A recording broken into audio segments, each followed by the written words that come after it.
Subscribe कीजिए कुंडलिनी जागरण को और प्रेस कीजिए बेल आइकन को, जिससे कि आपको मिल सके हमारी लेटेस्ट वीडियो सबसे पहले। जैसे कि मनुष्य का सार और तत्व क्या, उसका सार और तत्व उसका आत्मा है। उस आत्मा को जानते ही आपका जो ज्ञान है वो अज्ञान सा लगता है, और ज्ञान चीज आप अपनी नसों पर, अपने सेंट्रल नर्वस सिस्टम पे जानते हैं। जैसे कि एक साहब मेरे पास आए, मुझसे कहने लगे कि माँ मुझे अंजाना की बीमारी हो गई, मुझे ठीक कर दी। मैंने कहा अच्छा बैठिए आप। मैं जा रही थी, मैंने कहा अच्छा बैठिए। उनकी कुंडलिनी जागृत की, उनको बाद दर्द सा उठा थोड़ा सा, उसका अच्छा ठीक हो गया, आप हम जा रहे हैं। कहा माँ क्या कर रहे हैं, मेरे तो अभी हार्ट अटैक आ गया। मैं कहा बेटी तुम ठीक हो गए, हम जा रहे हैं। उदास होकर बैठ गए। तो मैं मोटर में बैठी, फिर मैं निकल के आई। मैंने कहा कि देखिए मेरी बात आप सुनिए, अभी आप डॉक्टर को जा करके अपने एंजाइनोग्राफी लीजिए और उसके बाद आप विश्वास कर लीजिएगा कि मैंने जो कहा वो सही। और वो डॉक्टर के पास गए। डॉक्टर ने कहा कमाल है, अरे भाई तुमको तो वाकई अंजाना था, वो हो क्या गया, तुम ठीक कैसे हो गए।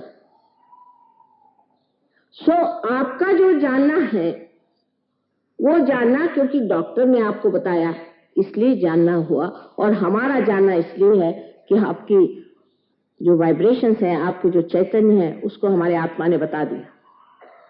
जब आत्मा बोलता है तब ये चैतन्य चलता है, ये ओंकार चलता है और ये आपको बताता है।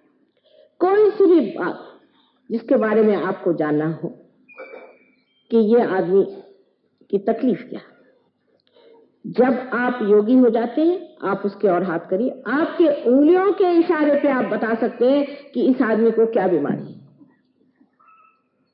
और जब वो बीमारी आपको पता है, अगर आप जानते हैं कि उस बीमारी के कारण से परे, जिसे कॉज एंड इफेक्ट कहते हैं, उससे परे आपको उठना अगर आ गया तो आपने उसकी बीमारी ठीक कर दी। और उससे परे उठाना बहुत ही आसान है, उसको कुंडलिनी पर डाल दीजिए। कुंडलिनी जो है ये कॉज और इफेक्ट से परे है। अगर आपने उसको कुंडलिनी पर डालकर उसकी कुंडलिनी उठा दी, खत्म, काम खत्म, वो सब तबीयत ठीक हो गई उसकी। कभी कभी कुंडलिनी का जागरण और उसका बिठाना थोड़ा मुश्किल जाता है, वो दूसरी बात, पर अगर वो हो गया तो काम खत्म, फिर आपको आगे कुछ करने की जरूरत नहीं। जो इतनी बड़ी बड़ी कठिन समस्याएं हम लोग सोचते हैं और सोचते हैं कि इसमें इसका कारण यह है और इस वजह से परिणाम यह है और इस कारण परिणाम को ठीक करने से सब चीज ठीक हो जाएगी, कभी भी वो चीज नहीं ठीक होने वाली। मैंने आपसे पहले बताया कि एक चीज ठीक करिएगा तो दूसरी खराब हो जाएगी। उससे परे जो परमात्मा का साम्राज्य है, जो सहस्त्रार में विराजता है, उस साम्राज्य में आप आइए, आपका आगमन हो, आपका स्वागत हो, नमस्कार करके आप अंदर आइए। और जब वहां आप बैठे हुए तो किसकी मजाल है जो आपकी ओर आंख टेढ़ी करके देखे। मराठी में रामदास स्वामी ने कहा है, समर्थाची याव कृपा हे असा सर्व भूमंडली कोण आहे। जिसने समर्थ की ओर आंख तिरछी करके देखी, ऐसे सारे भूमंडल में कोई नहीं। लेकिन पहली चीज यह है कि आप क्या परमात्मा के साम्राज्य में आए हैं या नहीं, फिर आने के बाद वहां जमे हैं या नहीं। जमने की बात बहुत बड़ी सोचने की है। तो सत जो है, जिसे हम सत कहते हैं, वो सत हमें अपने सेंट्रल नर्वस सिस्टम से जाना जाता है। कोई कहेगा कि माँ यहाँ पर ये फूल बिछे हुए हैं, ये हम अपनी आंख से देख रहे हैं ना, ये आंख हमारी जो है, ये हमारी सेंट्रल नर्वस सिस्टम बता रही है कि ये यहाँ फूल रखे हुए। फिर हम जब महसूस भी करें तो हम कह सकते हैं यहाँ फूल है, क्योंकि हम इसे महसूस कर सकते हैं। इसकी जानी जिसे कहते हैं, इसको जानना जो है, यही ज्ञान है, यही वेद है, जिससे विद होता है, जिससे बोध होता है। जो हमारे सेंट्रल नर्वस सिस्टम में जाना जाता है, यही हमारे उत्क्रांति का लक्षण है। और बाकी जो कुछ जाना है वो दिमागी जमा खर्च है या तो भावना की फेंक। इसलिए जब कुंडलिनी जा करके संस्कार को प्रकाशित कर देती है तो हम सब ज्ञान के अधिकारी हो जाते हैं। आप सोचिए कि जब हमारे यहाँ ये संत साधु हुए थे, तब यहाँ न यूनिवर्सिटी थी, न कॉलेज था, न कुछ था, लेकिन ज्ञान के भंडार थे, दृष्टा थे। एक से एक लोग इस संसार में हो गए। लंदन में एक विलियम ब्लेक करके बहुत बड़े कवि हो गए हैं। अगर आप उनका भविष्य पढ़ें तो आश्चर्यचकित हो जाएंगे कि वो एक एक चीज को, सहज योग के बारे में उन्होंने इतने साफ तरीके से लिखा है कि बड़ा आश्चर्य होता है। ऐसे दृष्टा मार्कंडेय जैसे लोग अपने इस देश में हो गए, तो आप लोग क्यों नहीं हो सकते? शुरुआत में जरूर एक ही मछली पानी से बाहर निकली थी, उसके बाद 10-12 निकली हुई, फिर 1,000 निकली हो, फिर उसके बाद न जाने कितनी मछलियां उससे निकल करके आज मानव स्थिति में बैठी हुई। उसी प्रकार अनेक वर्षों से हम लोगों ने तपस्या की हुई है, परमात्मा से योग मांगा है, मेहनत की है, और आज सर्वसाधारण मनुष्य बन करके संसार में आए हैं, और आज उसको प्राप्त करने की जो आपकी इच्छा है, ये आपका हक है, और वो आपका हक पूरा होना होगा। जो साधु संतों ने कहा है, जो इन अवतरणों ने कहा है, वो सब सच करके दिखाना होगा।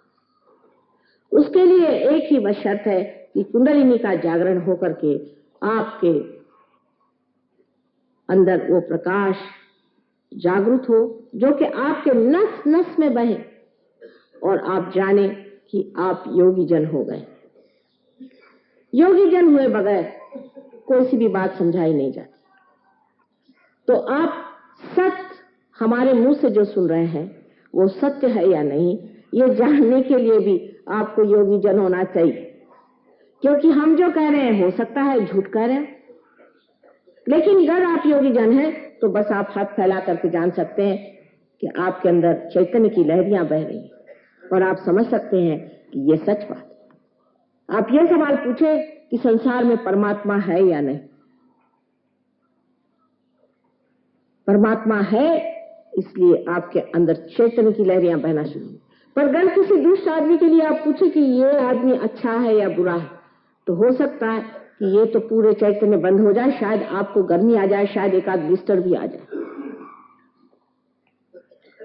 लेकिन राक्षस को और संतों को पहचानने के लिए और भी बहुत सी तरीके हैं। बुद्धि से भी मनुष्य समझ सकता है, बुद्धि से भी समझ सकता है कि जिस आदमी की दृष्टि आपके पैसे पर है, आपकी सत्ता पर है, आपके घर के बच्चे बीवियों पर है, वो आदमी कभी भी संत नहीं हो सकता। संतों के लक्षण बार बार कहे गए तो भी हम गलती कर जाते।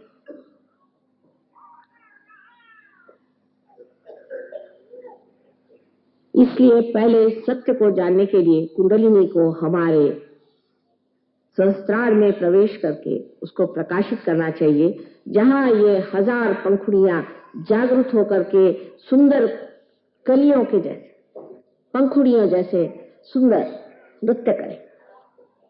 इसे आप देख अभी नहीं सकते, बाद में आप देख सकते हैं। क्योंकि जब आपको हो जाते हैं, जब आप स्वयं ही प्रकाश होते हैं, तो आप प्रकाश कैसे देखेंगे? जब आप प्रकाश हो गए तब लोग पूछते अब मां क्या करें? जब दीप जला लिया तो आप प्रकाश दीजिए। जब तक आपके बुद्धि में ये प्रकाश नहीं आता है, तब तक आपकी शक्ति 1000 गुना कम है। मैं तो कहूं कि इसका कोई अंत नहीं, फिर अनंत तक है शक्ति। पर उससे पहले इतनी सी जो शक्ति है, जैसे कि एक बरगद का पेड़ एक छोटा सा बीज होकर के अंत में इतना बड़ा पेड़ हो जाता है, उसी प्रकार जो मनुष्य की बुद्धि अपने को इतनी छोटी और सीमित लगती है, वो इस कदर बढ़ जाती है कि उसकी शाखाएं फिर चारों तरफ उतर उतर के उसे और विस्थापित करते जाती है।